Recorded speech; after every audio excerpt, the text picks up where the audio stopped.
If you're thinking about buying a Tesla, but you live somewhere cold, and I mean real cold, here are a few things you better consider.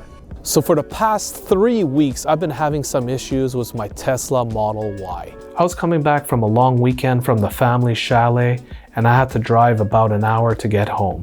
10 miles into my drive home, I realized that the heat wasn't working.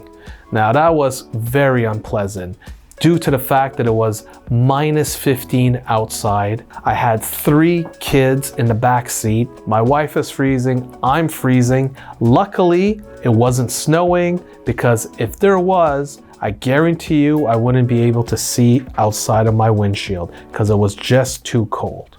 By going on a few websites and forums, I discovered that they recommended that I reboot the Tesla by holding the 2 buttons on the steering wheel for about 6 seconds.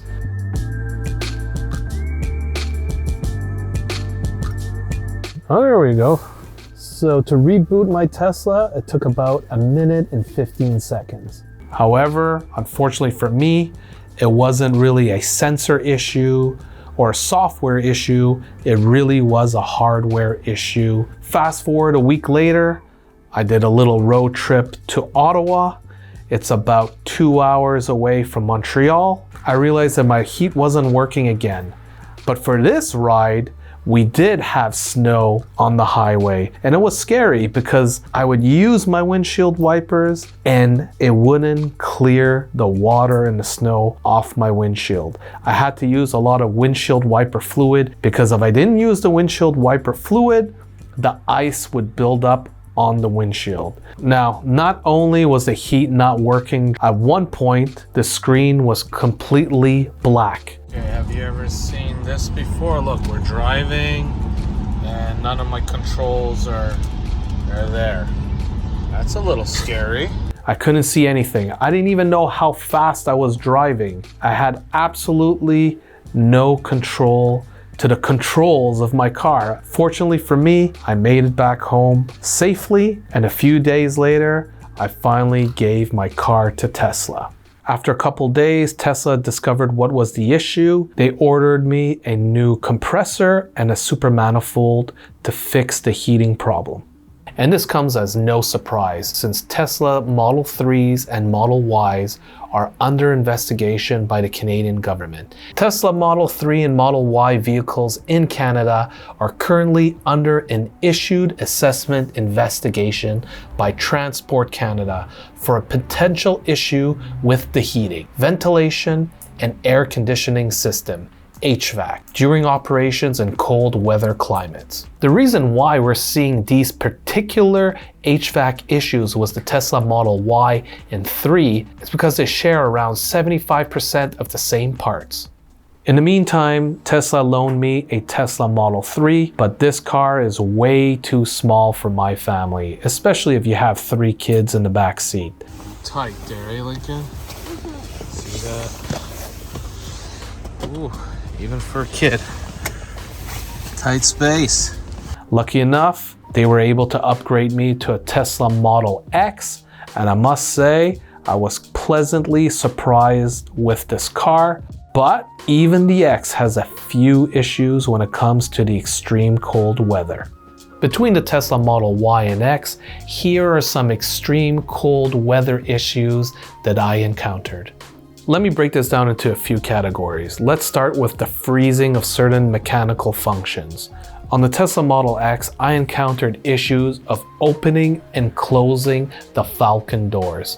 There were times when it wouldn't open properly or wouldn't close properly. This all happened during the days where we reached close to -20 degrees Celsius or even colder. Not opening. Over here. Just won't open. Close all. Hold on. Obstacle detected. Let's try and open it. Can I close it? Okay, try and close it. Let's see if this is gonna close.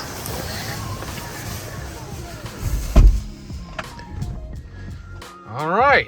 And when it comes to the frunk of my Tesla Model Y, it was so cold, I wasn't able to open it at all. As you can see, the outside of the car is about -8. There is the frunk button. It says it's open.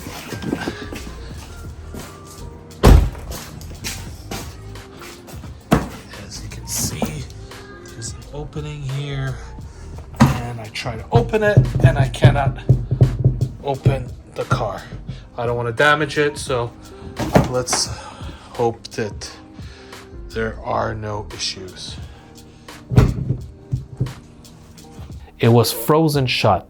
Luckily for me, at the cottage, we have a garage. I parked it in, and after about 4 to 5 hours, it finally warmed up enough that I was able to open the frunk. So I learned the big lesson about the frunk. In the future, I will never leave my charging adapters and charging cables in the frunk. Always leave it in the trunk.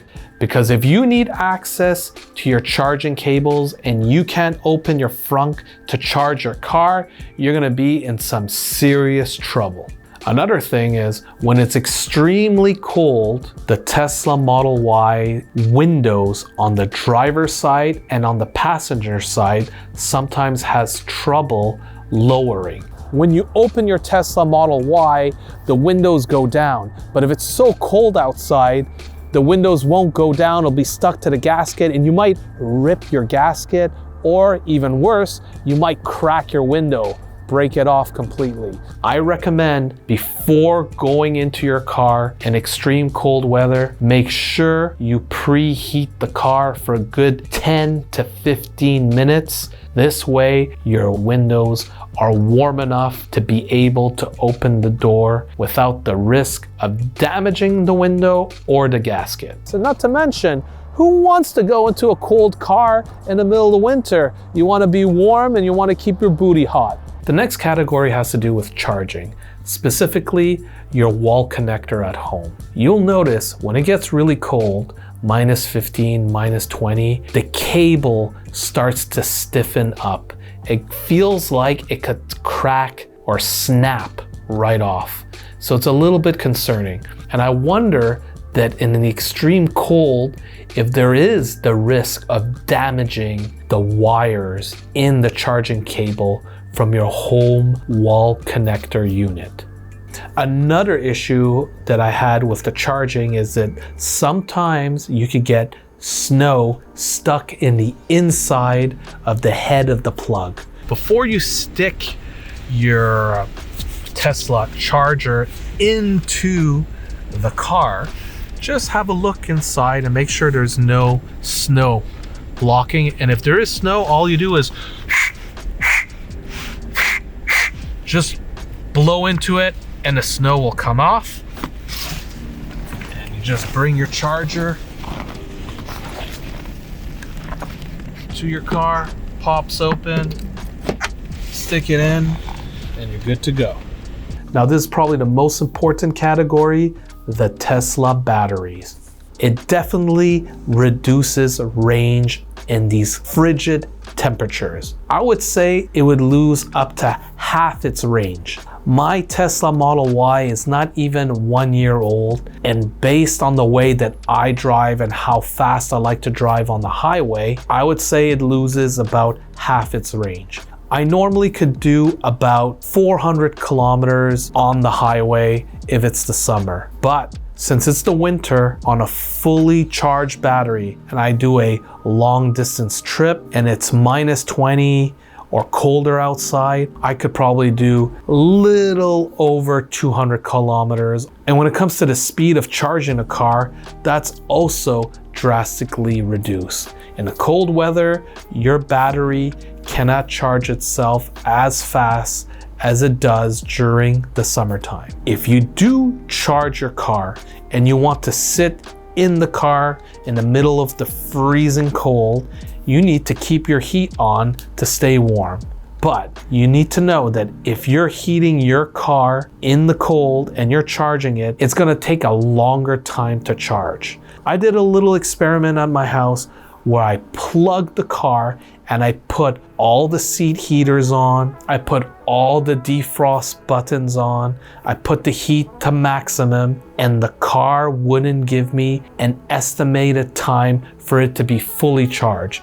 Just by heating up your car, you're eating up a lot of battery life. It's crazy, eh? This tells me the amount of energy it took to heat the car exceeded the amount of energy it was receiving to charge the battery. Now we're gonna perform the same test with the supercharger on my Model Y.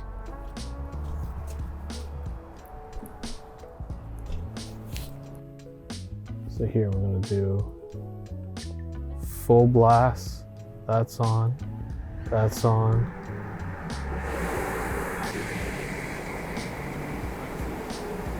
Front, front.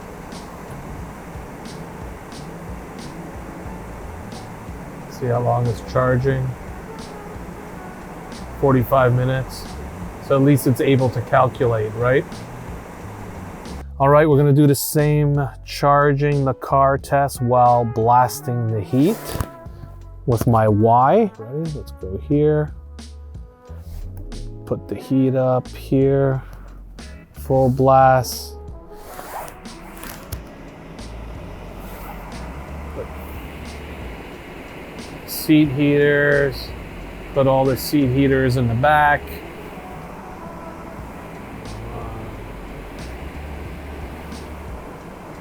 See? So, with the Y blasting, says it's going to take 4 hours and 20 minutes to go from 73% to 100%. I'm going to just assume that the Tesla Model X takes more battery power to keep it warm compared to the Y or the 3. When it comes to monitoring how much battery your car has, I recommend you set it to percentage versus kilometers, because when it comes to kilometers, it's a little misleading. So on your car, you click the little car button over here and you jump into display options, and you gotta scroll all the way towards the bottom, and here you'll see distance. You could have kilometers, miles, but what we're interested in is the energy display. So just click it to energy, and you'll notice over here it shows the battery life in percentages. Very similar to your iPhone.